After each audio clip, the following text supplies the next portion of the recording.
Hello, good morning, good afternoon, and evening. We are happy that you are here today to join our panel discussion, Dystopian Futures and Digital Corporality. This event is held under the framework of the Net Open platform organized by the Taipei Fine Arts Museum. This year, our project have 1 online exhibition, Convolutions, and 4 offline exhibitions. And in the message group now, we will post about the online exhibition. And you can find more details about this exhibition, Convolutions, curated by Nadim and Frankie. And today's speaker, Jon Rafman, is one of the featured artists in this exhibition. And we are also really honored to have Young and our moderator, Dan, from Utrecht Universities. He specialized in media and culture studies. And now we are welcoming everyone. And I will give the floor to Dan now to have a short intro about this panel discussion. Okay. Good morning, everybody. Well, it's good morning where I am. I think for many of you, it's good afternoon. And for some of you, like John, it's the middle of the night.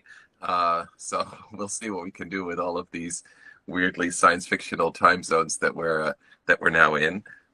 Thank you for the wonderful introduction, Emily. I look forward to having a fun series of presentations and discussions. The way we're going to do it is we're going to have Young Julie present her work first.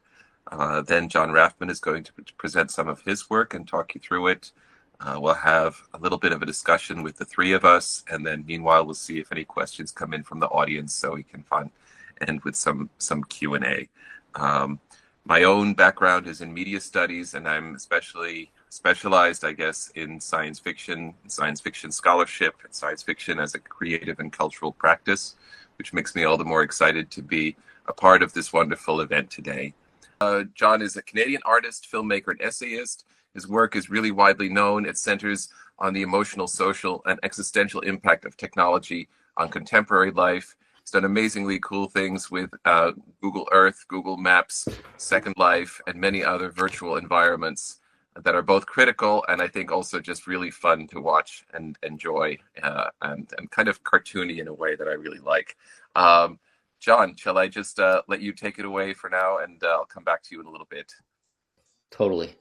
I mean, speaking of which, I think what I'm going to do here is play in the background my explorations of Second Life, which relate directly to the subject of this panel. You can all see that video, right? So I'm just going to press play. Maybe turn down the volume a little bit so I can hear myself. So the video you'll be seeing behind me or next to my floating head is a project that I started over 15, 16 years ago now, believe it or not. It was in the heyday of what was known as internet art, the second generation, right at the advent of social media. And it was the point in which I think the internet was truly becoming a ubiquitous part of our society. Small group is that, there were all these new vernaculars, languages, and just ways to communicate that reflected our current times in a way that nobody was engaging with, even though it was such a ubiquitous part of our lives at that point. And so me and my friends and colleagues, we would surf the internet as like a huge part of our practice. And in particular, I had 2 sister projects, one Kool-Aid Man in Second Life, which you see behind me, where I would document my journeys through the virtual world of Second Life, and then another one, which was the Google Street View project, that Dan mentioned, where I would go on long journeys across Google Street View looking for sublime, weird, amazing screenshots or images that I would find almost like I were a street photographer. And I saw them as, in a way, 2 flip sides of the same coin, where in Second Life, it was the world of the imagination, of desire, where we can, where an individual could be in any avatar they wished and perform things that they may not been able to, live in real life, versus the Google Street View project, which was the greatest archive we have, photographic archive of the world, but taken from the point of view of like this abstract automatic camera that has this indifferent gaze, all the photographs are being gathered by a giant tech monopoly. So Second Life was all user generated for the most part, and that's what I think excited me the most. And at this point, I think what I was recognizing in my practice was that I was interested in how technology, and in this case the internet, and our abilities to construct our own identities and how they're present ourselves, through social media and in ways that we want to be present, we desire to be seen, and also how technology and the internet transforms the way in which we relate to each other and to our own history and past and to our physical environment. And so that's what I became most interested in, sort of the way in which these emerging, transformations in society in relationship to technology were literally changing the way in which we perceive reality and ourselves and our consciousness. And I saw that, in wandering these artificial worlds like Second Life and other virtual worlds too that you find in video games and such, I felt like in a way that the artificiality in a way was more honest, because it was not hiding the fact that, maybe in real life we are also playing roles, quote unquote real life, but in this case, like, that's what I like about this cartoony, kitschy aspect that Dan also mentioned, is that in a way, because it's so, you can see all the seams, you can see everything is so exaggerated in many senses, that it is more honest, because it's more transparent, and you can also see certain, I guess, psychological desires that may be more repressed, in the officials, more sanitized areas of culture. While here, especially in the early days, and even still today, Second Life is one of the most exciting places for me, partly because it is the closest thing to the kind of anarchic psyche of the internet, but in 3D form. And as the internet has developed over the past decade and a half, these sort of anarchic spaces that really attracted me, in the aughts, have disappeared, in part because everything now is being funneled through just a few giant companies, social media networks. And because of that, there is less of this excitement of exploration, because you're just perceiving everything through these feeds, and which has this sort of neutralizing factor, and flattens everything, which is already flattening, but even to a greater extent. So in a way, I see it almost like the way that Benjamin described the destruction of medieval Paris during the husbandization of Paris, where they built these giant boulevards, the Paris we know today, in order for it to be more efficient and for the military to be mobilized faster. But in doing so, what was lost was getting lost in the back alleyways of the old medieval streets, where the flaneur would live, and in a way, or would wander. And that's what I see this project as. I see myself as a cyber flaneur in the Baudelairean sense. That is a wanderer of the city streets that is observing, and taking this sort of neutral, somewhat not truly engaging, like they're part of it, but watching in this very empathetic way.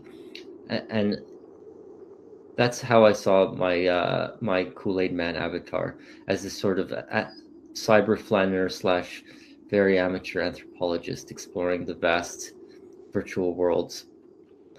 And I think on another level, I was searching for something in a romantic sense. And I say this somewhat ironically, but it was a search for the sublime. But rather than this romantic sublime of like the 19th century poet, of like expansive nature that just kind of pointed back towards the sense of, you know, that indirect feeling of the infinite, that you know, you can see it as depicted in a Caspar David Friedrich painting. Rather than that sort of sublime, it was this new sublime. And that was the feeling I would get when I would, you know, discover a subculture in Second Life within another subculture, that sort of feeling of worlds within worlds, where that feeling of the infinite was not one that was like extended outwards, but inwards, in the sense that I thought I understood what the world was, but then I peel away a layer and there's a whole new reality with a history and hierarchies and like specific lore and symbolic languages that I wasn't even aware of. So that was, to me, was like the closest thing, was that just excitement of discovering and of new worlds within worlds. But how much longer do I have? I just want to make sure I get to all the points. So I think now, I guess, bring it back to the question of the body. I think what's interesting about like my fascination and obsession with just virtual existence, and it's not only with avatars, but it's also with, and now I'm going to show another video, I'm also obsessed with the kind of the archetype of the internet troll. But before I talk about it, I'll just show a small clip.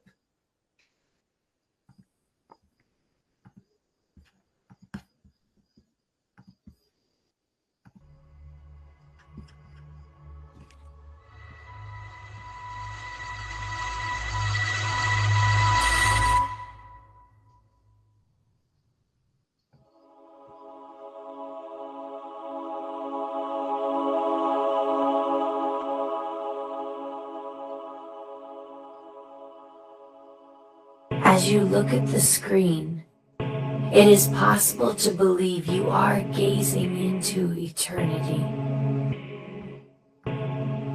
You see the things that were inside you. This is the womb, the original site of the imagination. You do not move your eyes from the screen. You have become invisible.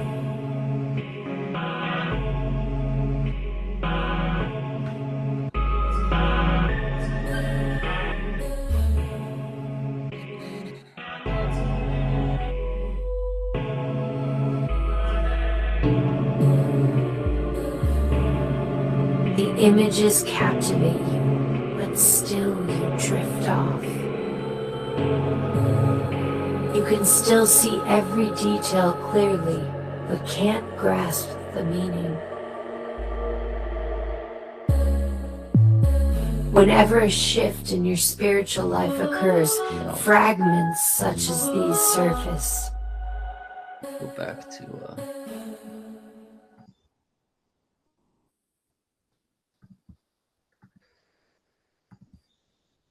so that's a clip from a video I made after this project, Kool-Aid Man and Second Life ended. And it shows this evolution I was talking about, where I felt like at this moment, you know, at the early days when I've started these projects of exploration in the sort of romantic cyber flaneur sense, there was an idealism connected to the internet and online exploration, and kind of the new democratization of the world, where everybody could be an artist, and there was a platform where everybody could communicate. And also, on one level, it felt like it was bringing people closer together, because you could be from a small town somewhere and find people with your similar interests, like halfway across the world. But at the same time, what was bringing us closer together on some levels was driving us further apart. And, you know, we see that more and more, obviously, today and throughout the 10s and now into the 20s, that the world, rather than, you know, that the early kind of utopianism of the internet, which came after, you know, with a lot of hippies moving to Silicon Valley, has been replaced by, you know, a sense of pessimism, cynicism, sometimes nihilism, which is, I think, oftentimes people accuse my practice of being nihilistic or pessimistic, but the fact is I'm actually just trying to confront the dark side of humanity, which is very much apparent and was reflected in the internet, again, in a way that I think is more transparent sometimes than anywhere else. That I think it's important to understand the darkness in order before one reaches the light. So that character of the internet troll, you know, and these messy keyboard workstations that I'm fascinated by, to me they're so fascinating on one level because they represent that tension between, you know, the screen world, which is trying to transcend, you know, corporality and physicality, where within these these kind of perfect clean spaces like you're seeing on screen now in Second Life, but there's also this tension with the body's physicality, you know, that is seen in the, you know, abject spaces of an internet troll. That is also, to me, that tension, similarly to the tension between, you know, just the virtual and the real, which is constantly being blurred more and more. Because if one spends, for example, in Second Life, there's a lot of people who do spend most of their life in Second Life. There's a study that showed that maybe 50% of people in Second Life may have some sort of disability. And so this becomes like their full life. So in what sense is something, just because it's incorporeal, less, you know, real to a person, especially if they're spending all their time in front of the screen and their emotional life is there. So, I mean, this is just true for most people also to a certain extent today. And, you know, if so much of our life is spent in front of the screen, you know, and shapes our identity, but at the same time, you know, we cannot fully escape our bodies. You know, that, to me, that tension is really interesting and represented in these kind of gross internet troll spaces. But I feel like I'm running out of time. How much time do I have left? I just want to make sure I cover. You still have 3-4 minutes. Okay, so I mean, we can get to all the other stuff later, but I think, I guess what I would end on is I guess I would want to like go back and think of the different questions that we can maybe think about and talk about at the end. Is, you know, one, which I wish I had more time to discuss, to what degree, you know, are we constructing our own identities, you know, and to what degree are our own opinions and perceptions, you know, made by our own judgments, and versus, you know, are actually constructed by external forces like algorithms, corporate interests, general societal pressure. And I think more and more it becomes more, because of the fragmentation, because of all these forces that I just barely scratched on, it is harder and harder to, you know, maybe create a coherent sense of self that exists within history. So I'm just, that's one of the main questions. To what degree are we controlled by, you know, external forces that are constructing ourselves? And then I guess another question would be, you know, what is the relationship between ourself and, virtual spaces, and can one transcend the body's physicality? I mean, right now we can't. There is this desire there's a desire to, especially amongst transhumanists and post-humanists in Silicon Valley. But, at this point, there is that tension that I mentioned. And also, the question is, can technology actually connect us, in that old utopian sense? Or like, well, how does one escape this complete polarization and fragmentation, especially when, it's to the advantage of these tech monopolies? Because, division and living in your echo chamber and being like triggered by other people's perception of reality just drives engagement. So, how can one escape that? You can't really, unless you want to leave society completely. I'll just end it there because I can keep on going. But there's a lot of things. That's food for thought. Thanks so much. I'll stop sharing now. 1 second.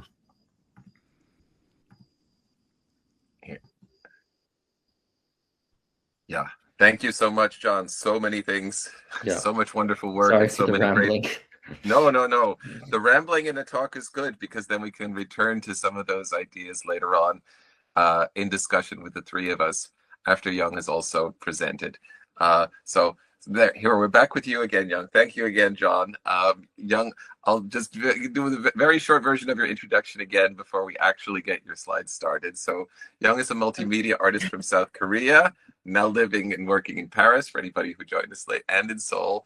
And her work interviews the personal experience with a collective narrative of history, mythology, and mass media, as she will explain herself. So thank you, Young. The floor is yours.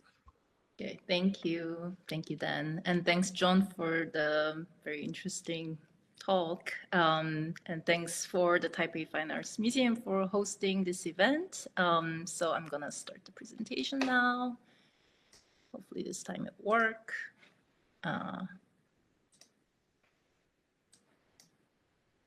Okay.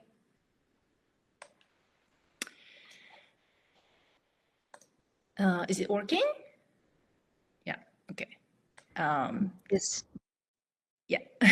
So today, I will start by sharing like my work in general, accompanied by like flow of images, and then talk more in detail about the two works, Lizardians and Nova Earth Odyssey.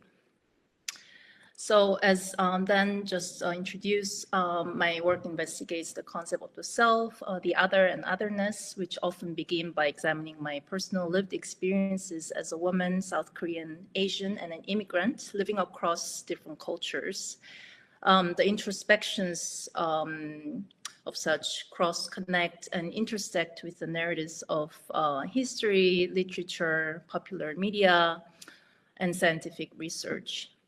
So I like to make sense of this world by making up stories or by imagining alternative worlds that mirrors and symbolizes certain aspects of it.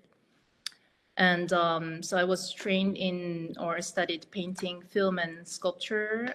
And so I work with various media depending on the content and scope of each work. And as you can see, my physical body is an important medium in my works as a material, but also as what it represents, its limitations and possibilities. So even though today's panel talk title is Dystopian Sci-Fi Futures, Lizardians and Nova Earth Odyssey are not exactly about futures, I think, but more about the present moment in relationship to the past and future. And I always thought of sci-fi works as reflections of the present moment because future is really hard to predict, but setting a story in the kind of a future, I think, futuristic way gives freedom, I think, to the maker. So I'm in favor of Ursula K. Le Guin's definition of sci-fi as a thought experiment more than anything. So Lizardians is originally conceived as a 3-channel video installation, although it has been screened in single-channel format as well. It takes place in a world where human body parts are produced and sold as health and beauty products by a biotech corporation called Renew. And the film shows the parallel realities of two people working in the production and disposal facilities. The woman called Shelby, as you see here, she regenerates her body parts in isolation. And the man, Caleb, who is an ex-art student, takes care of the defective limb products in the disposal unit. He takes pictures of arranged body parts and posts them on social media, which becomes an instant sensation. And then he's contacted by an art gallery and is offered a solo exhibition. So here's Caleb. And he finds out that one of the major collectors of the gallery is associated with Renew Corporation. And the collector promises to sponsor Caleb's work under certain conditions. And meanwhile, Shelby suffers from phantom pain of her previous limbs, even after the new ones have regrown. So she tries to consult her problem with the production manager, but then she's fired instead for her underperformance. And while she unsuccessfully searches the way back to work at the factory to support her family, she finds out about Caleb's art exhibition. And at the art exhibition is where those two people cross paths for the first time, but without them actually knowing that they once worked at the same factory. So now I will, or Emily will share an excerpt of the film. Should I be stopping the presentation, Emily? Yes. Yeah.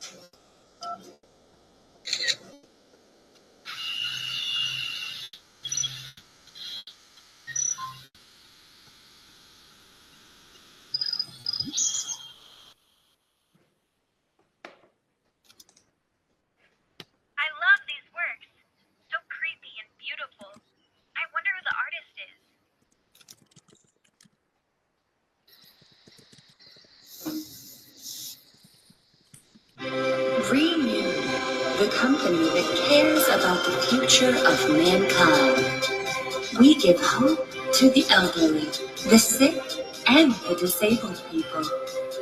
Our employees are the first people to receive our care and benefits of working for Renew. Join us today and retire with a fully functional body that is yours only. We always strive for the higher quality products by improving our employees' working conditions, the balanced nutrition plan, and the mental health support. Please, I only had 2 months left of the contract. And I didn't agree to terminate. Okay, ma'am. There's nothing I can do. It's not the company's responsibility for the rejection of an individual's new limb. So are these human body parts actually alive? Yes. It'll depend on how we define being alive, but they age like normal human body parts over time.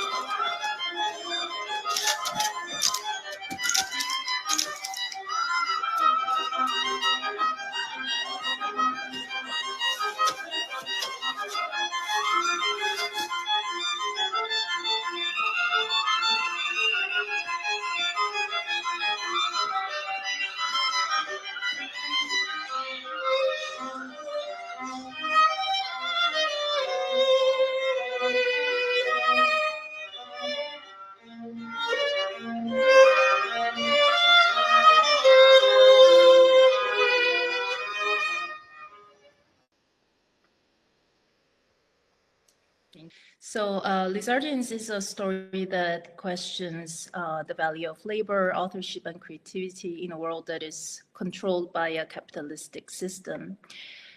Although it shows a dystopian reality, I thought of the violence and the dance in the last scenes as kind of a movement of liberation, and where Shelby metaphorically reclaims her power over her body image.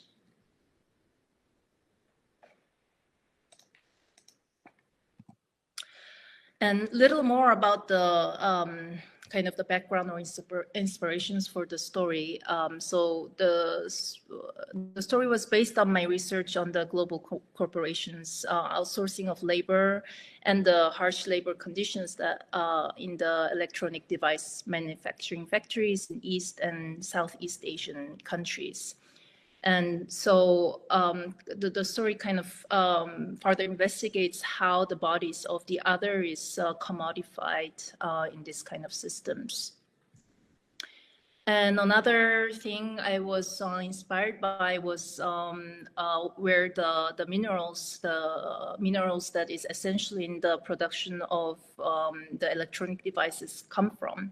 So these minerals are conflict resources or minerals that are natural resources extracted in the conflict zone, and they are sold to perpetuate the fighting there. So, and these conflict minerals are, as I said, they are very essential to the production of consumer electronic devices, such as mobile phones, computers, and so forth. And it's very hard to regulate the origin of these minerals due to the existence of international intermediaries. And so when I was thinking about the story, I wanted to highlight kind of the disparity between the origin of these minerals as well as the labor conditions in which these devices are made and how they are packaged and sold kind of distanced to like from where it comes from. And so here my thought experiment was how would the worker feel and react when they see the product that almost cost their lives resemble their own body parts, and if they see them kind of displayed in a totally like a place that is removed from where they come from. And another inspiration for this came from the current research on axolotl salamanders' genetic power of regeneration and how this can be applied to human body for healing wounds and possibly regenerating larger body parts. So when I visited one of the big labs in Massachusetts in the US, I came to question what are the costs of designing more advanced versions of human body, and how can I visualize the labor of non-human beings that go into the improvement of human health. And so the film was then shown also as an installation together with, as you see, with some sculptural elements. And as a whole, the installation was resembling the look of electronic device stores. And the monitors were perpetually playing the advertisement of the Renew Corporation, and on the pedestals were the ceramic phones that had paintings of the workers whose labor went into the manufacturing of these devices.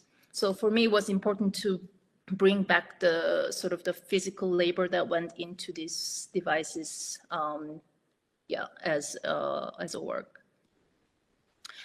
So the second work, Nova Earth Odyssey, is a quite recent piece, which is kind of a prologue to a longer project I'm currently working on. And the project is about reimagining matriarchal societies, pasts and futures.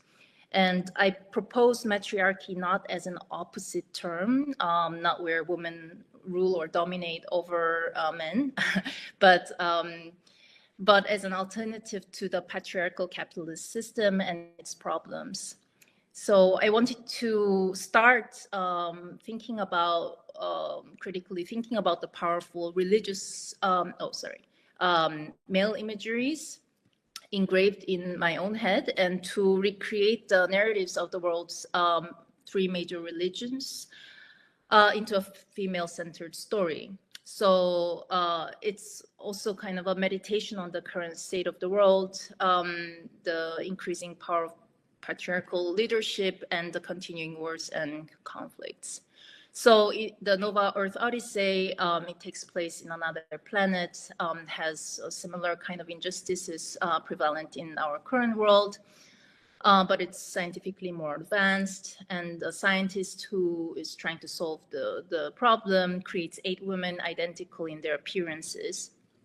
And these women, perceived as one person, goes on to perform miracles, such as growing plants out of barren soil, or out of brutal police or military forces with just a finger, and transmitting spiritual guidance to the whole humanity through the cyber tree network. However, due to an unwanted admiration of a believer, her physical unity with the group of the saviors is broken, but their teachings continue to be transmitted via the network. So now I wanted to play the video. Okay. Emily, are you ready? Yeah.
When making of these works, I was thinking about the representation of race and ethnicity in many of the sci-fi genre or Hollywood films and video games.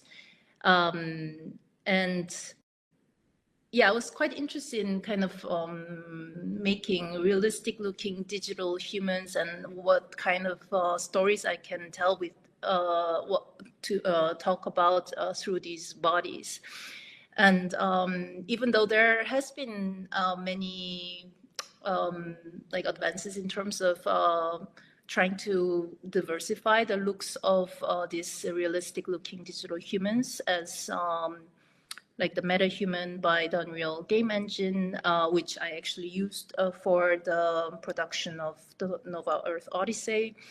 I also think that it can perpetuate racial stereotypes if these characters just become backgrounds to create an appearance of diversity.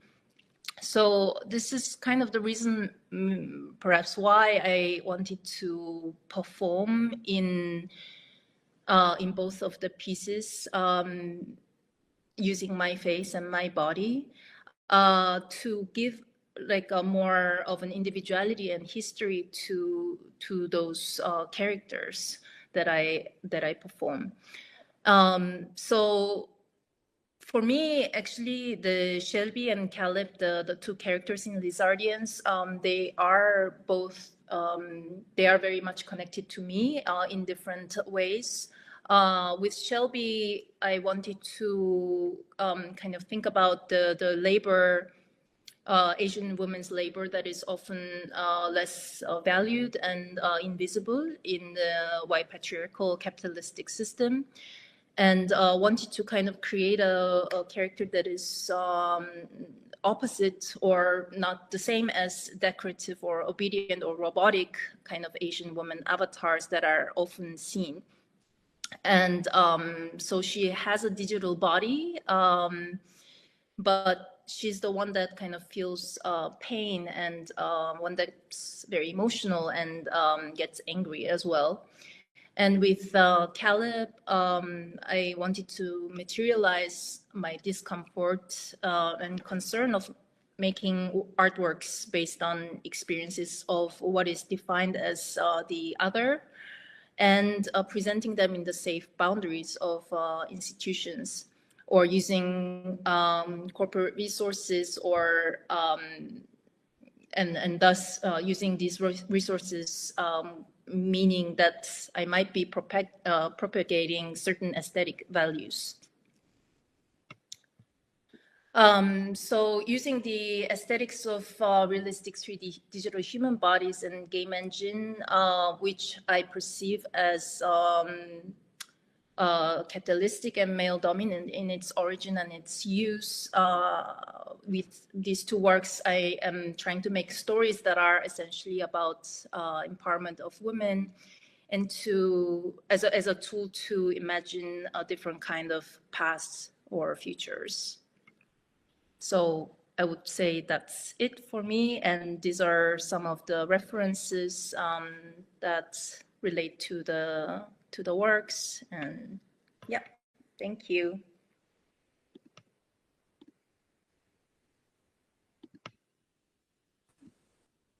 Thank you so much, Young. Again, such wonderful work, and so interesting to relate to the other topics and Jon's work that we've seen before, because they seem to move in similarly conceived, but also in some ways opposite directions. So the next section now will have a panel discussion with the three of us. I'd like to invite also the audience to start thinking about any kinds of questions that you may have. If you feel comfortable in a little while speaking them out, that's totally fine. I'll give you an opportunity if you raise your hand, and maybe after the first 15 or 20 minutes of our discussion.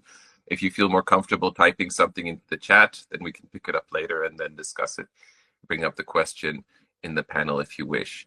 So both of your works seem science fictional in sometimes specific and sometimes, you know, sort of indirect ways. I guess for Young, it's very much, it feels like sometimes like a dystopian dance party that we're watching. And for Jon, it feels like we've entered some kind of other dimension where everything is unrealistic and yet very relatable to the technological platforms that we inhabit. Now, that in science fiction studies, probably the most foundational definition of science fiction is as the genre of cognitive estrangement, which I think is appropriate in a number of ways to both of your works. So I'd like to maybe start with that, with the idea of, maybe to start with you, Jon, since you spoke about using these different environments and these virtual worlds to as a kind of mirror to, if I understood what you were talking about correctly, to also give us maybe a tool or a space to reflect upon how the way we're engaging with the reality that we think we perceive is in fact already shaped by the unreality that we consume digitally, if that makes any kind of sense. Really, that does make sense. And I agree with that as being what I sort of said. Okay, good. Well, you've said it clearer in one sentence, let's just say. Well, together I think we can work it out. So we can work something out. But how? I mean, is your idea behind developing these spaces for us to imagine ourselves in? Is it to challenge the idea that the reality that we perceive is in any way real? Maybe that's the question. Is that what cognitive estrangement would be doing? Is it in any way real? I mean, I think it's more questioning what even we define as real anymore. And I think even then, what I was thinking, things change in retrospect, right? I wasn't going into that exploration of Second Life with a specific mission. I think most artists work on a more intuitive. I just felt like it was important to document my journeys for many reasons. On one level, they function as archival because, and this is a thing I didn't even get into, which is an interesting topic of itself, and I could talk about endlessly. But that's like this interesting, another tension about virtual worlds is that, on one level, they're incredibly fragile, and many of these spaces that I showed in my video don't exist anymore. They just disappeared. But and some of them still exist, and when you visit them, unlike other ruins, which show age and decay, they're just exactly how we left them. So it's an interesting thing about digital ruins is that they just remain, and in a way, the sense in which they age is more like how the graphics have changed, and it's almost like a shopping mall that has remained fully cleaned and functional, but just with all its lights on, but nobody's been there for 10, 20 years. But I guess, so yeah, on one level, I think I saw right away that my documenting these areas was on one sense an archival project because many of them don't exist anymore.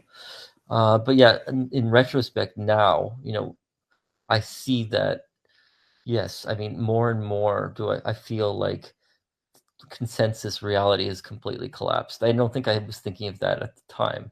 I think at the time I was just thinking about how I wanted to reflect this quality that so much of our lives now are mediated through social media and the internet and virtual worlds, and I just wanted to explore that and and yes, I did see Second Life as a reflection of our world, but in this beautiful absurdist postmodern way, because the world is just as absurd if you think about it, just there, just up all in your face. But now I would say that we've reached, and it's accelerating, which is crazy to such a huge degree. But now it really feels like what my perception of reality is probably completely different than everybody in this. It's completely. I won't say it's completely different from everybody here, but it's definitely my neighbor down the street who's seeing the same world every day as me has a completely different perception of reality, and maybe and that's partly due to the fact that we do inhabit these screen virtual worlds, and what I'm seeing on them is completely different from what somebody else is. So, that's in part because of the fragmentation of media and how there's no longer this monoculture and that we're not all watching the same things, and the algorithm is feeding us different things that reinforce the views we already have. And it's also because more and more so, and now especially with from starting from photography to the digital to, AI now. I don't think one can 100% be confident what they're seeing or hearing or is true. It's like we ourselves have also grown more suspicious of what we're being told. As is very evident from legacies medias being less and less powerful of a force in the world. These are huge topics, but I don't know if that fully answers your question, but I do think that there is a sense which more than ever that I've ever seen in the past 15 years that this idea of what reality is has completely collapsed. Yeah. That there's a kind of unreality to being physically in the same space, but at the same time mentally somewhere else also, right? That we're always inhabiting all of these spaces, some of which are imagined and some of which are more physically real. But everything is mediated, but we're now not mediated through the same medias. We are maybe a formal level of the internet, but our streams are so different. Yeah. I'm every time I teach a class and the students have their laptop computers open, I'm just sort of, you can't think about it too much, but you're sometimes wondering, how, where are you right now, right? What, part of your mind is here, sort of half involved with what we're doing. And that's probably the case as well right now for many people listening who are half listening here and meanwhile doing 17 other things. All due respect to everybody listening, of course, but it's a mode of being that is also one of perpetual distraction. Now, Young, one thing that struck me in looking at these, the works, your two works in sequence, Jon's work first and then yours, is that this also feels like a very science fictional environment, but that the big difference is that where in Jon's work, all the embodiments of the people inhabiting these spaces are seem very they're very cartoonish, and they're not at all like the physical bodies that we have. They're all drawn for their cartoon pop culture figures. And with yours, there's this incredible focus on identity, on gender, on race, on and of course on human bodies and corporality in these systems of production. Could you expand on that maybe a little bit more, and how you see that relationship, or what drives you to want to incorporate these photoreal versions of people and emphasize the importance, I guess, of questions of identity in this digital space? Yeah, I think it kind of came not really planned for. With Lizardians, for example, it was supposed, I was planning to make actually a live action film when I was first thinking about it, but then then the pandemic hit. And then I was thinking about, okay, what is this situation, and how can I use this situation to make this film? And then that's when I kind of turned to 3D graphics and 3D animation, and I think that's kind of I think that the realism that I use is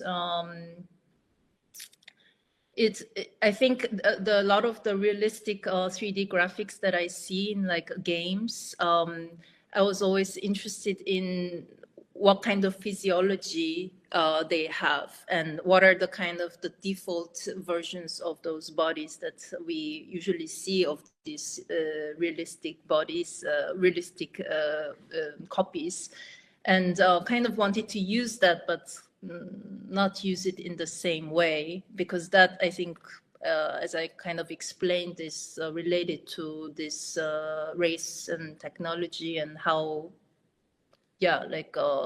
female bodies also represented in the 3D graphics as how it's so much sexualized. And so the kind of the limb production in Lizardians, I think it is very much in relation to that as well, the realistic body representation of female body in this area, and how they're consumed and also reproduced. But they do not have, in my mind, I mean, they don't really, they're there, but as a sort of, they exist, but they also don't exist. But then, like, giving some sort of a pain, I think the idea of the pain to the digital body was interesting for me with that project. And then I think Nova Earth Odyssey was sort of actually the MetaHuman plugin that was released during the pandemic, and I found it quite interesting how we try to make more realistic humans when we are lacking the human connection, the real human connection during the pandemic. And yeah, that was just fascinating at that time. And yeah, with the Nova Earth Odyssey, I think, yeah, I think it's kind of a similar approach, but different. It's kind of hard for me to explain like precisely why I used this, yeah, why so realistic, but yeah, it kind of originates from the lizard. That's why I showed those two together, because it originates from like the conception of lizardians. Yeah, no, I can see the connection for sure. You can see the movement. What I'm curious about, like, what struck me really in seeing your work just now is that both have this kind of moment of what feels to me like a kind of utopian transformation. Like, you know, like you're stuck in this dystopian environment, whether it's the harvesting of body parts, that then there's a moment of sudden, like almost violent transformation of like almost revolutionary energy in there. That's also in a very playful way when the song that you use in the dystopian sort of Martian colony, or that's what I imagined it to be. Is that what you're trying to? Does it feel like that's something that you're trying to offer as a potential, like transforming from patriarchal capitalism into something else? And if so, I mean, how? There's a kind of it's done in an almost ironic way because it's so playful and colorful, and it's a little bit funny, but at the same time, it does really feel like there's a sincere desire to break free from some of these things. Is that something that you're trying to fold into your work? Yeah, definitely. I think, I mean, using those technology to break away from that, I think it's in some ways kind of contradictory, and thus it's kind of ironical. But then my sincere desire is, of course, to, yeah, bring some sort of a change. And so I think, yeah, so I think what you said is kind of really capturing what I'm trying to do. And yeah, I think also that I think when someone who is very used to maybe seeing these kind of realistic human graphics and seeing this kind of different kind of content, I'm kind of curious what that does to the viewer. And the environment is kind of Martian environment. I think it's also in some ways, I don't know, it's very a popular imagery, I feel like, yes. Of that is so much out there. It's also, I mean, I also used the ones that are out there. I didn't create something very special for this environment, but so repurposing some of the I think in that way, maybe it's connected to somewhat connected to Jon's work in a way that like I'm capturing things, the digital environment that's out there, and then bringing them back to, yeah, to the work, but kind of seeing it with a different lens, or trying to capture it from my perspective. Yeah. I think, like, in relating it again back to Jon, I think the what struck me so much in your work is the emphasis on sort of the figure of the troll as the natural inhabitant of our internet spaces. In a way, I thought, in a way, you know, exploring these environments that are populated by people performing these cartoonish characters seems to invite a kind of like fundamental unseriousness or playfulness that can be translated on the one end of the spectrum, I think, to sort of collectivity and enjoyment and fun, and the original utopian ideals of the kind of global village where everybody can be who they are and will all understand each other better, versus the kind of other end of the spectrum that we sometimes seem to inhabit, where everything is sort of, you know, every space is almost pre-ruined by the presence of trolls who only want, you know, to disturb other people's enjoyment. How do you see that in the way that the platforms that we inhabit are organized? And maybe to give it a little bit more specific context or direction, I think many of us have been following in the past week or two even how there's been this mass migration from X, or what was formerly Twitter, which for many people doesn't feel like it's a comfortable or enjoyable space anymore, to Blue Sky, which is a similar platform, but where immediately the discussion has become like, is this too much of an echo chamber, or do we need to be trolled, or is it only a legitimate space if opposite viewpoints are constantly being debated? Are those ideas that you feel relate to the work that you've presented?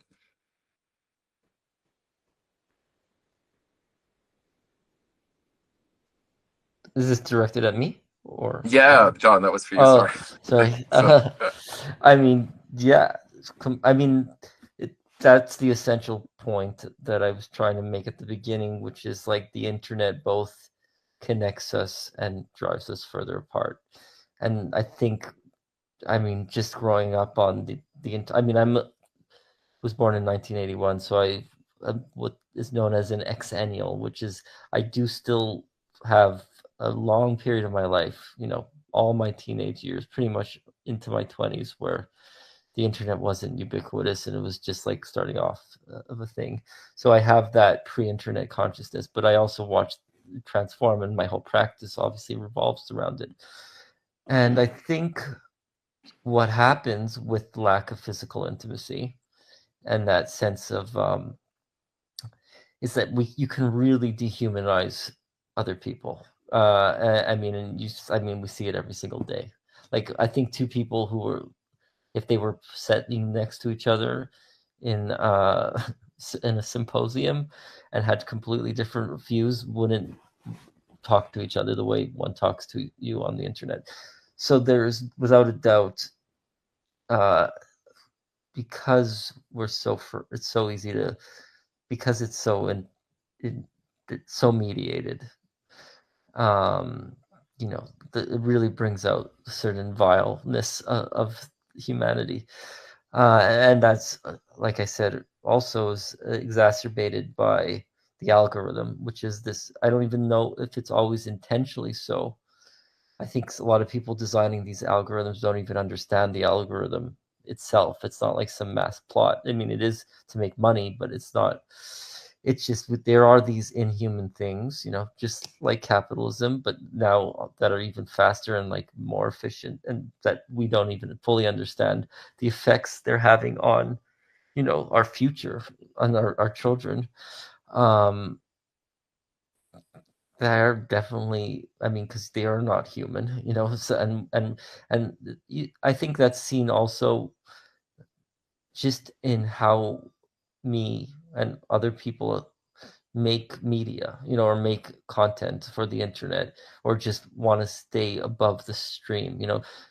It's an inhuman pace, you know, like you burn out if you were trying to keep up with the stream of the internet, you know, like, and that's why the interesting thing, and that I would have never expected, especially as a 90s kid, which was always about, you know, how everything, you know, and we see that in the internet as well, but, you know, attention spans are lowering, everything's, you know, we're consuming everything at a higher and higher rate, which that is true, you know, because that's what, you know, surfing through Twitter or Instagram is. It's just like this hyper fragmented commodification of every aspect of reality.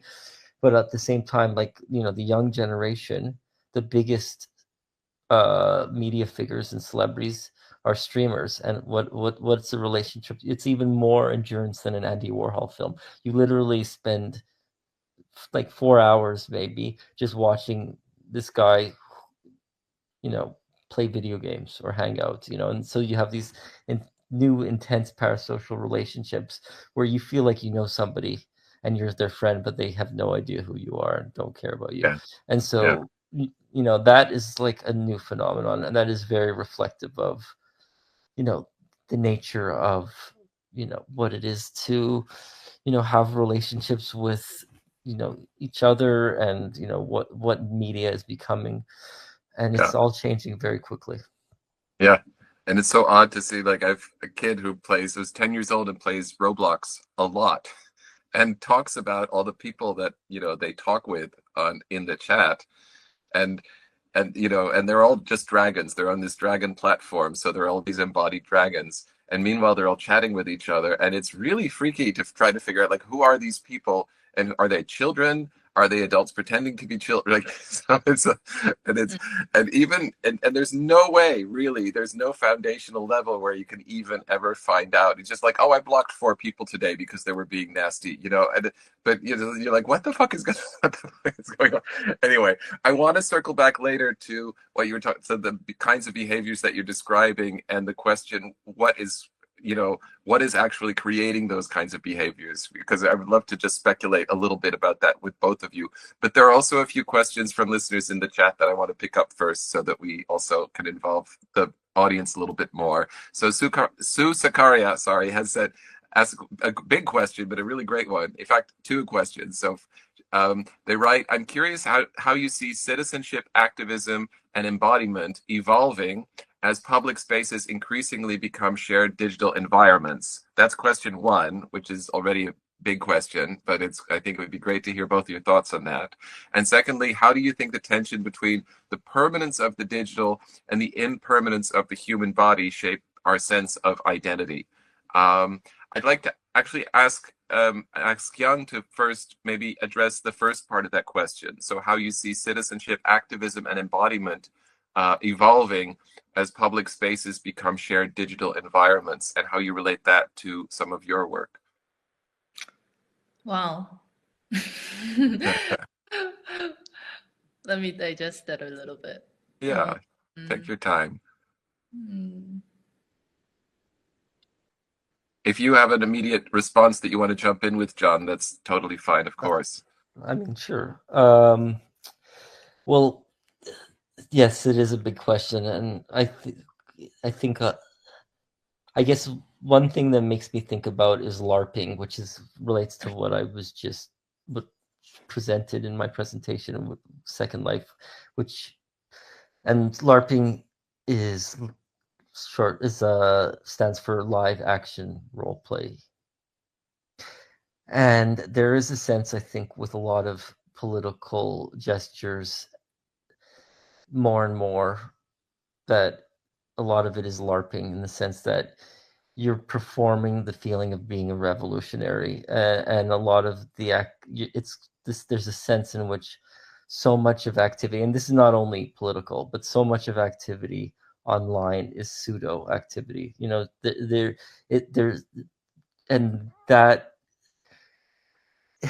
is a problem, because it kind of fills this feeling, this desire you have that you're making it, that you're being an activist and like having an effect on reality and changing things for the good, when I think maybe that's actually the opposite of what's happening. And this is polemical what I'm saying, but I think just from what witnessing the internet over the past decade and a half, 2 decades, and politics on the internet, oftentimes I see activism actually having the exact opposite effect.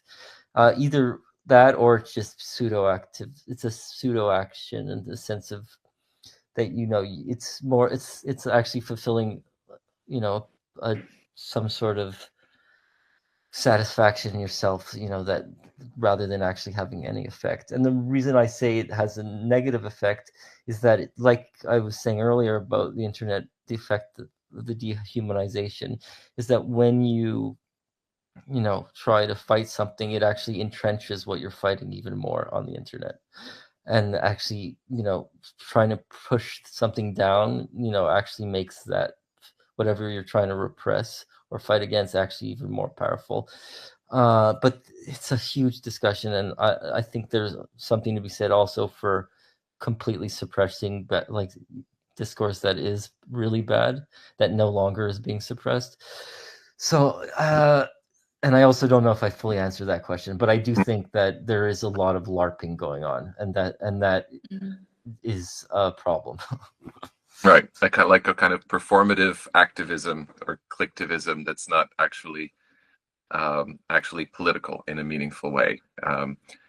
Young, did you have a response as well? I mean, I agree to John to a certain extent, but yeah, I think there is still possibility of using internet as the space of, positive, having some sort of positive effect. However, yeah, it is very hard to distinguish, but I feel like that's the digital, whatever the activism that is going digitally on the net has to somehow be connected to the physical, and that relationship, I think, maybe is getting more important. I mean, it's not that one can, I don't know if there is a way to verify that there is such a connection between the physical and the digital, but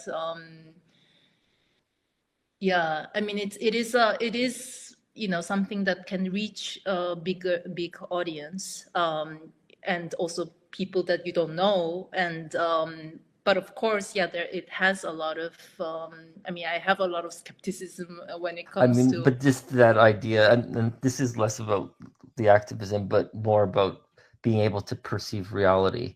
And I think, as an artist, this is a complex situation we're in, where I think more than ever, it's impossible to extrapolate what is going on. Because our experience is now so subjective and related to our own bubbles that, and that's what I was saying about consensus reality collapsing as well.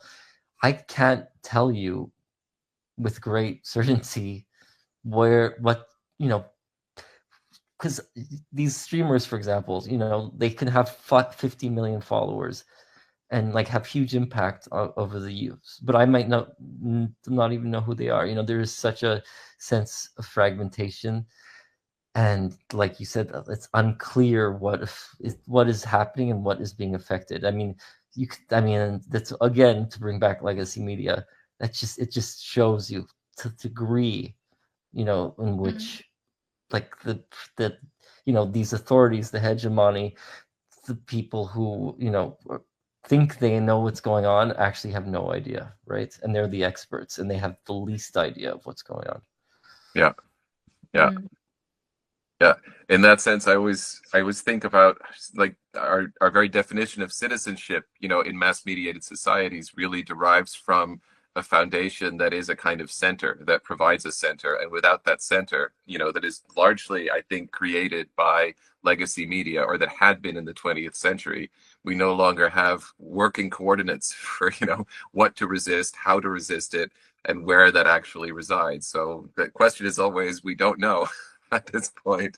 But that also, I think maybe that leads to the second part of the question that I'd love it if either of you would be able to reflect on that, how you think the tension between the permanence of the digital and the impermanence of the human body shape our sense of identity, where I honestly also think you could swap those out. You could say, is it the impermanence of the digital and maybe in some other ways the permanence of the human body, but I think in different perceptions of them.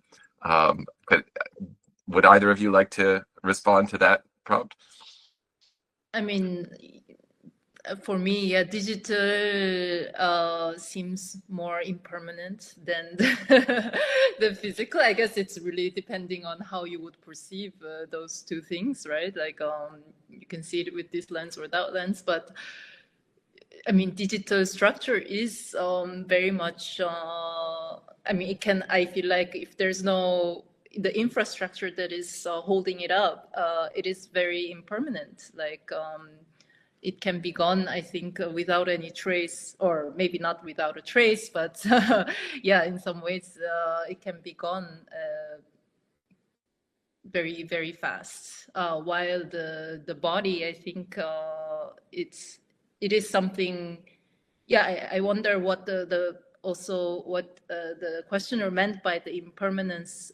Is it kind of the aging of the body, or in what sense is the impermanence of the physical body? Yeah, I mean, well, I want to kind of re-ask the question, kind of. Well, I mean, maybe I can push you a little further, at least by my own thoughts on this. That in some ways the idea is, Suez wants to come in, but let's finish my thought. Like we do see, interestingly, like Instagram accounts of people who have already passed away, so, and there's this kind of residual life that's going on where you're a little bit startled, like, but this person is dead, but they're still in this online space with their social media account that has never quite been closed off. There's this weird tension there. And on the other hand, there's the weird thing where, you shut down your account, it actually kills off a part of your identity as it had been played and performed and developed in that particular environment, whether it's Facebook or any of the other major platforms or Second Life. And I think it goes, and maybe this is one other thing before I ask Sue to come in, because they've raised their hand, because it comes down in a way also to a question of ownership, is that we assume that our bodies are our own, but the performances that we offer in digital space are done with means and facilities and technologies and infrastructures that we do not, and to which we can lose access or which can simply be deleted. Sue, did you want? Oh, John, do you want to respond to that? Yeah. No, but I can wait till Sue says. Okay. Okay. Hey, hello. Sorry, I'm also, as Dan said, I'm also having breakfast in the meantime, so that's why I couldn't come off before. Yeah, I think Dan sort of summarized what I was trying to say very well. I was mostly thinking about death and ending of corporeal life, and your digital versions of yourself still can go on without you, and that understanding, that sort of shifts, I think, our understanding of immortality, and which I think affects what we understand of ourselves, because our death is a big part of our identity of our lives, obviously, which is a very dark question for morning, but yeah, that's what I was thinking of when I said impermanence of digital, this like ethereality, undyingness at some point of digital footprints sometimes is what I meant. Yeah.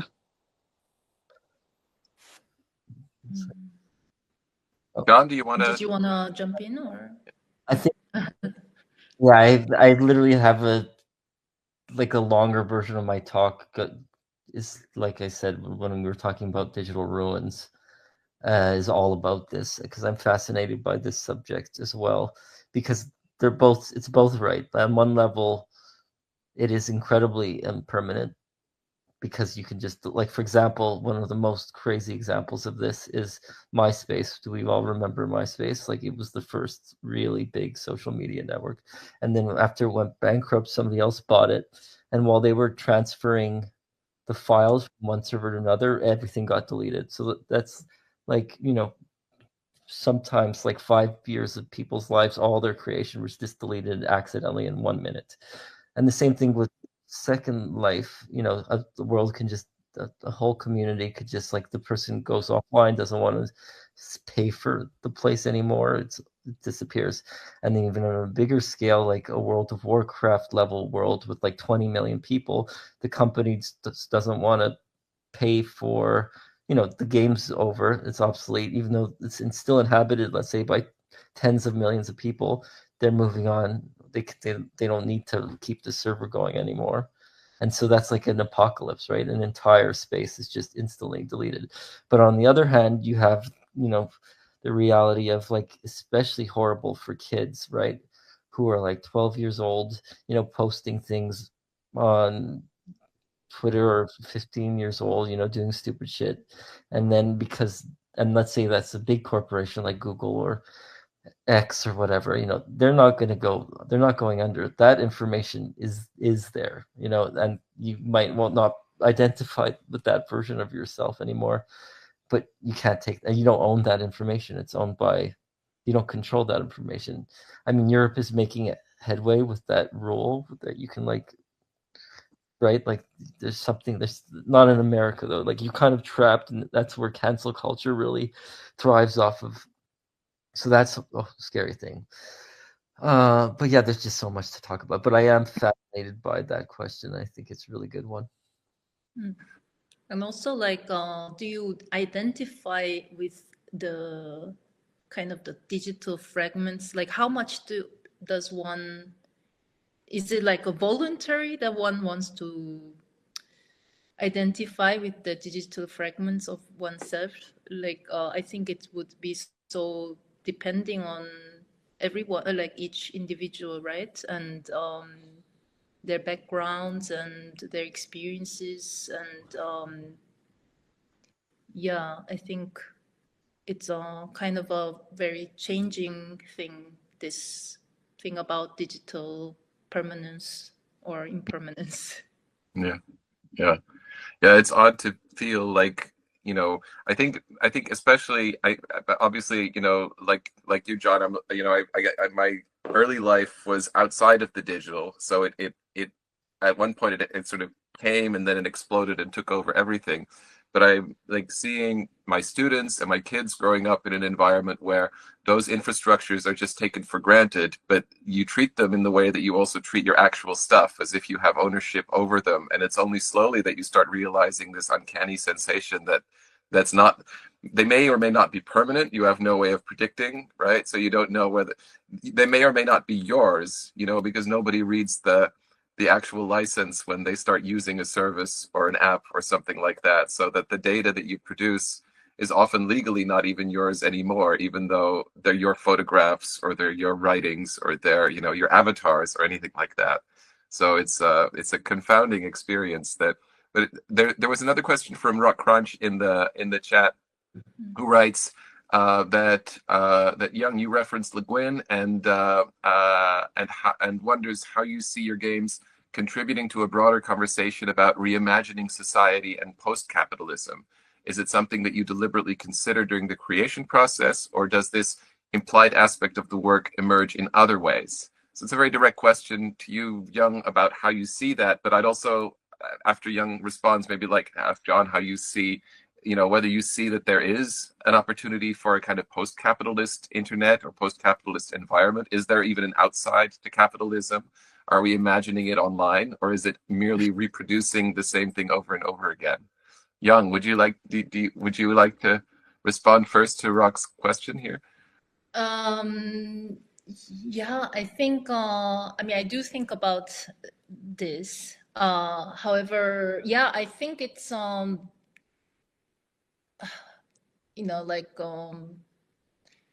to it's hard to imagine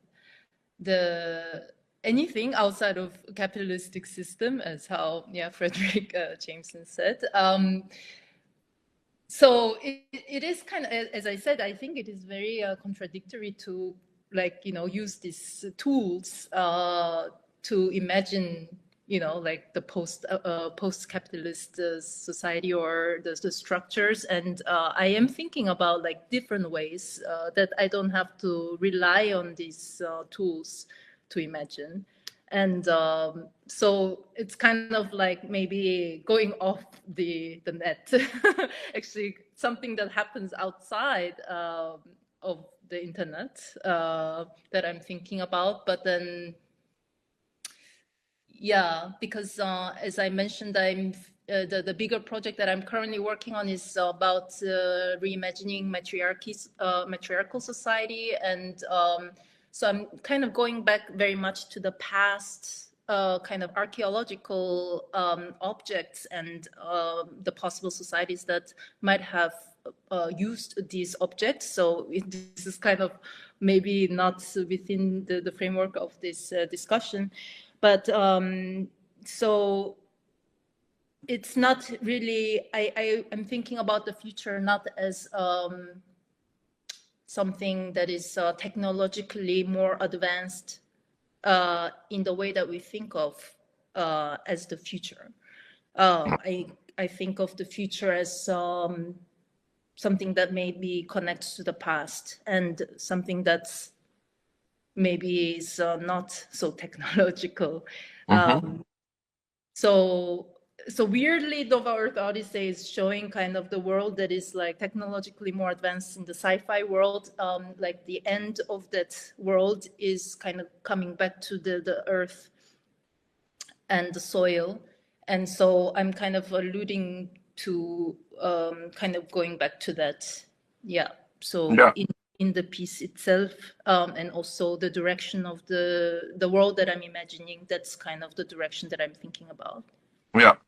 Yeah, it seems like, because like for me, the way I always try to explain, you know, sort of the cultural logic of science fiction to students or anybody who wants to listen is like it's really like the logic of industrial capitalism, in the sense that it's, you know, boldly going where no one has gone before and to infinity and beyond. So it's always about ongoing expansion and extraction.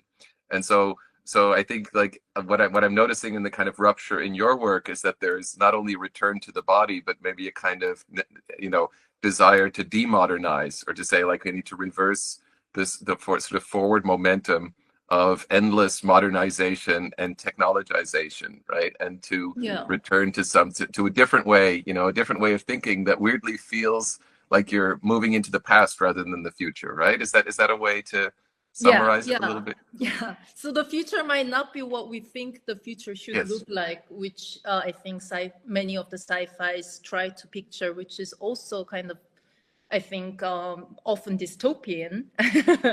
And I think that kind of imagination is kind of, it's propagating itself. And I think it's something that maybe we also, maybe that limits also our imagination about the future. So I'm thinking about, you know, what is not shown in this imagination of futures. And if that is maybe a possibility. And because, I think one way of, like, you know, what you mentioned about the forever expansion and forever colonizing different planets and so forth, it's, I think that is inherently patriarchal, inherently capitalistic. How do you feel about that, Jon? Is there a post? There's a lot. Again, it's a great question. I mean, first of all, I think just to respond to the final point, I agree that our vision of the future always ultimately reflects our vision of the present, and that's why you know, every version of utopia and dystopia in the past is really a reflection of like your fears and desires in that moment, like, you know, nuclear holocausts, you know, versus, you know, right now it's more of like a dystopian post-human world that we're more so than nuclear holocaust. I mean, and so on, you know, and it's also, but actually strikingly though, there's not really a utopian vision anymore, because we've lost, like you said, our utopian imaginary. You know, there really is no, and even the future as something sexy is, I feel like we've lost that, you know, since the 80s. Like dystopian futures in the 80s were cool. You know, they don't like Blade Runners are like a pretty badass, cool dystopian future. We don't really have that anymore. Like it's like, this seems like more screens, or no screens and just VR. But I guess what I was thinking about throughout this, which is something I don't really think about as an artist. I don't like to think about the future so much and predict it. But now, because I'm really in AI and I'm witnessing the negative reaction against AI, because I just made, in the past 6 months, I made a music video for 2 AI music videos for Kanye West, and I just released one for another musician, James Blake.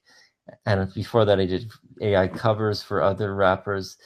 And the hatred of AI, it's so visceral, and it's like, you know, beyond I could understand it's an existential threat to people, but you know, I see these works as like they're, you know, it's a tool like computer graphics, like synthesizers. So and this is not even about that per se.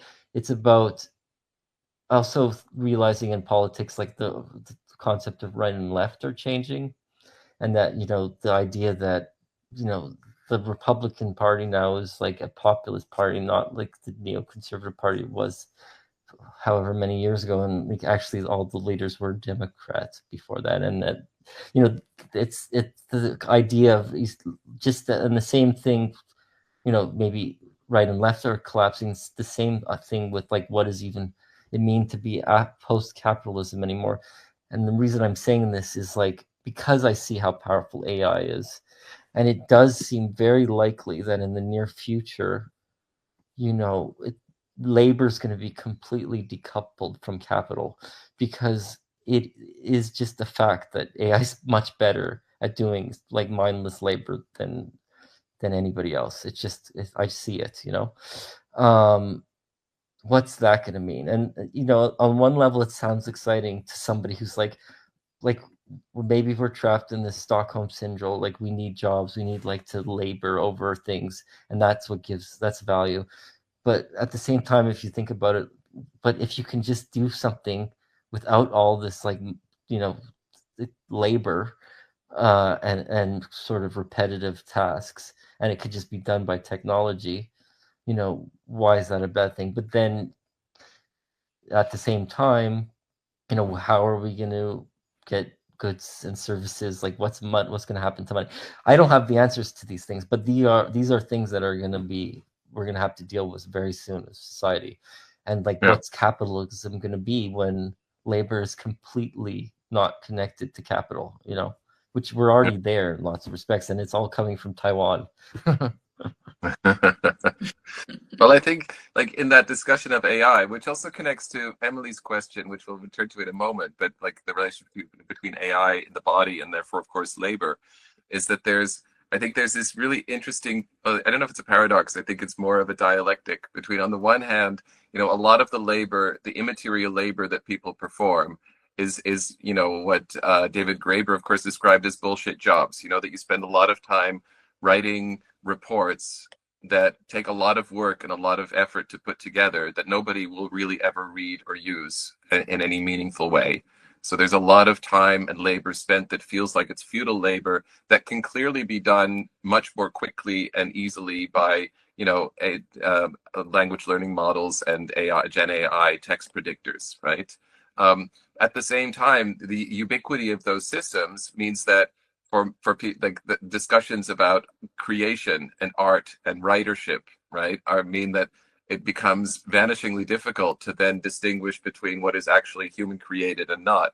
Just, you know, as an example from my own life as a university professor, you know, like the amount of time that it takes to first sort of try to figure out how much of this was actually human generated in a student paper, and how much of it has either been corrected or edited by Grammarly or by ChatGPT or by other systems, where it's not so much the ethics of using a program like that, it's more a question of, you know, if you're trying to teach somebody to express themselves verbally, and they're using systems that are doing that work for them, and the person doing it hasn't yet really learned how to judge the actual result, right?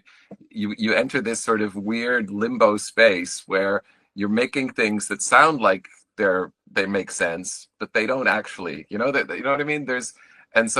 I think there's, so I can relate to both ends of that spectrum in the sense that, you know, clearly we can benefit from using AI systems to do a lot of the things that feel stupid and pointless. That is a lot of the capitalist world right now.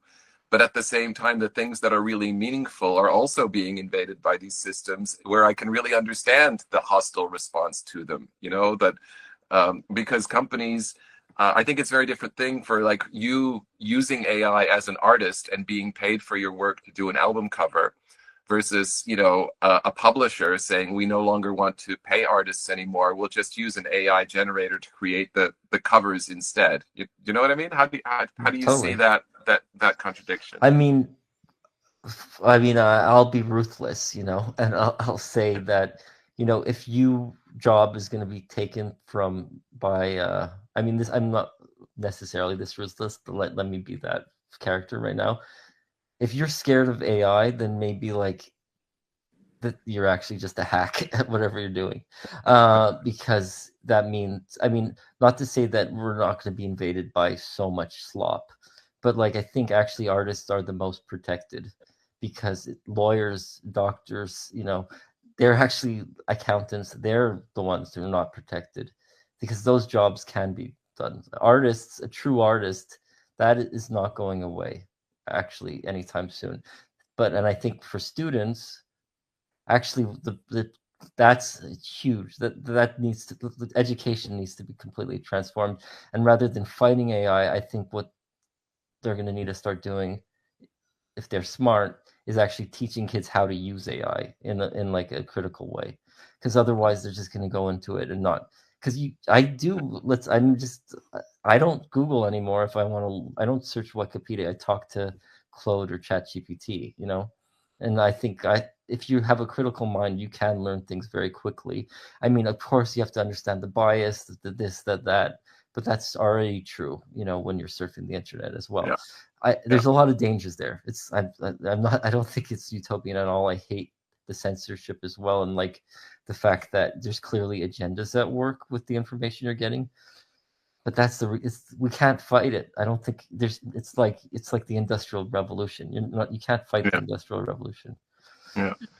And that's a wonderful response. I'm going to ask Young to respond as well, but I also want to point out to everybody listening that we are starting to run out of time. We're not quite out of time yet. Jon, you know, a real trooper hanging in there so late at night in your time zone. But if other people have questions that they would like to ask, either by speaking them or by typing them into the chat, I'd like to warmly invite you to do so. Young, maybe you could also respond if you wish to the discussion and the points that Jon just raised about AI and labor. How do you feel about this? Yeah, I mean, I also don't think then that we cannot really reverse what is happening now. It's probably just going to advance, but we do need some infrastructure to accommodate the transition or the change, and to be able to like in terms of education, I think like we all come from place where we know that there was something different, and we are moving to a place, maybe the next generation, they don't know the world that was there before, or have no experience of world without AI. So definitely we need to think about like how to become critical if you haven't ever experienced a world without AI. Like what kind of introduction or what kind of ways of education can there be that can make people be able to also judge whatever the AI is doing, as what you said then, like whatever the AI is generating, like being able to distinguish what you would have written versus what the machine would write, and be able to collaborate with it. I think one needs some sort of foundation. And so, yeah, that's where education will be very important. And but it cannot transition like that. Or I feel like there needs to be some kind of bridge. And I think that bridge will be very, very essential. And how we make that bridge, and what that bridge will do. Yeah. Yeah, and I mean, in terms of like a job loss, I think, yeah, of course, like there has been always this kind of fear of change in each, you know, like a technological revolution. But yeah, I think it will be too harsh to like, I don't know. I think the society needs to accommodate, as I think needs to help the transition. Otherwise, yeah, of course it is happening. We cannot stop it, but then what can we do about it? And what kind of things we can implement to make that transition somewhat smoother? And yeah. And to maybe bring some nuance, I think, to discussions about resistance, about resistance to technologies. And I'm always reminded of how, the word Luddite is so easily sort of, projected onto anybody who resists technological transformation. Well, I think the part of capitalism's success has been its ability to take a word that was actually, a group of people who weren't anti-technology. They were just, they were trying to protect protect themselves from having their livelihood taken away from them by those who actually owned the technologies. So it was really much more about, not so much about the technology itself, but who owns it and how is it being put to use. And I think it's a similar thing here, that maybe having a neo-Luddite sort of rebellion really doesn't mean rejecting AI or rejecting the internet as, as a part, as an extension of who we are and a way to engage with each other, socially and in terms of labor relations and all the other things, but to do it in a way that is sort of, both well-informed and critical, and that foregrounds questions of ownership, I think, above anything else.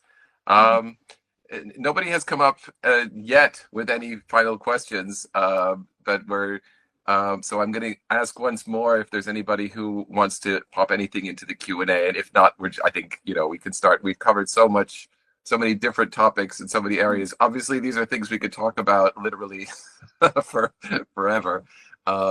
But if nobody's coming up with any questions of their own, maybe I could ask you both if there's anything that we haven't talked about, or that you have on your mind that you want to sort of add in terms of closing thoughts to this discussion. I mean, just on a positive note that may be counterintuitive, I do really think, just to continue on the line of thought with AI, and maybe draw analogies to photography. With the rise of the photograph, like an entire profession was put out of work, and that was like the bourgeois portrait painter, and at the same time, photography put a pressure on painting, and liberated from the need to just be representational, like in this sort of realistic way. And it actually, created abstract, contemporary art. It was not only caused by that, but it definitely allowed painters to focus on color and gesture and this and that. We know the story. So I see AI as actually having even a more profound impact than photography, in that as an image maker, one really has to confront like what image making is, like you were saying also.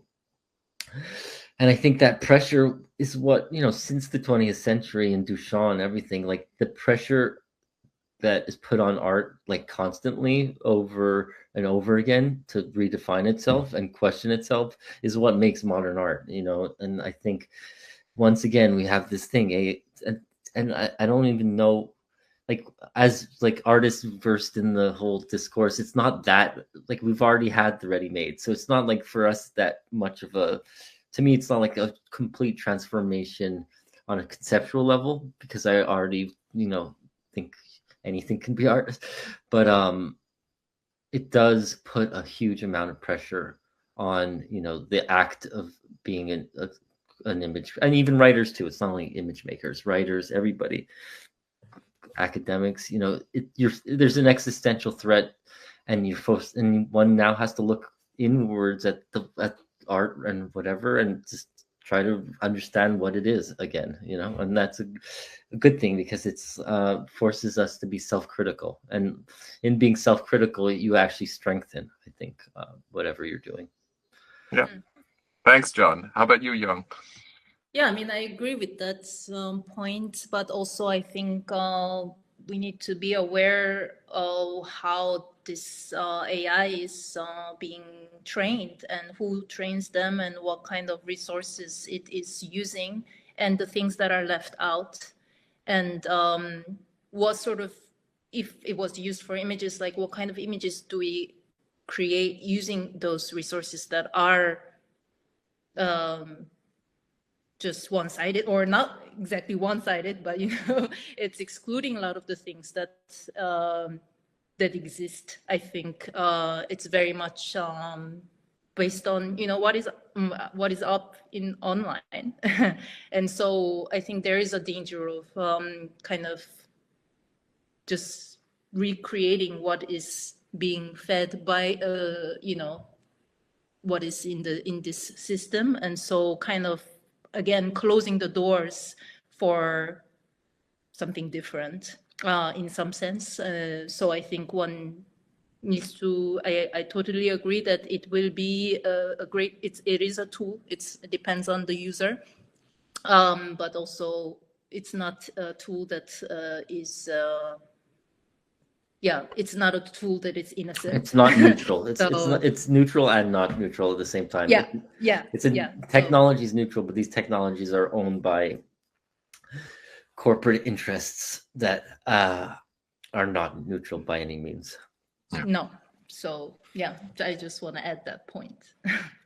Well, thank you so much. Thank you both for such a rich and wonderful and layered discussion of so many different topics relating both to your work and to so many things outside of them. It's been a real pleasure talking to you both, moderating this session.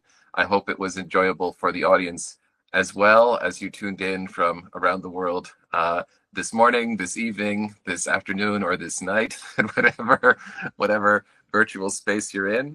It's been a true pleasure. Emily, I'll turn it back to you. Thank you. You want to say anything in closing, and thank you so much, both Young and John. Yeah, thank you, everyone. It's a really inspiring talk, and I hope to see you soon somewhere in the world. And John's work you can still see in the online exhibition Convolution. It's like a really cool video game that you can play. Yeah, thank you, everyone. Thanks. Bye. Thank you.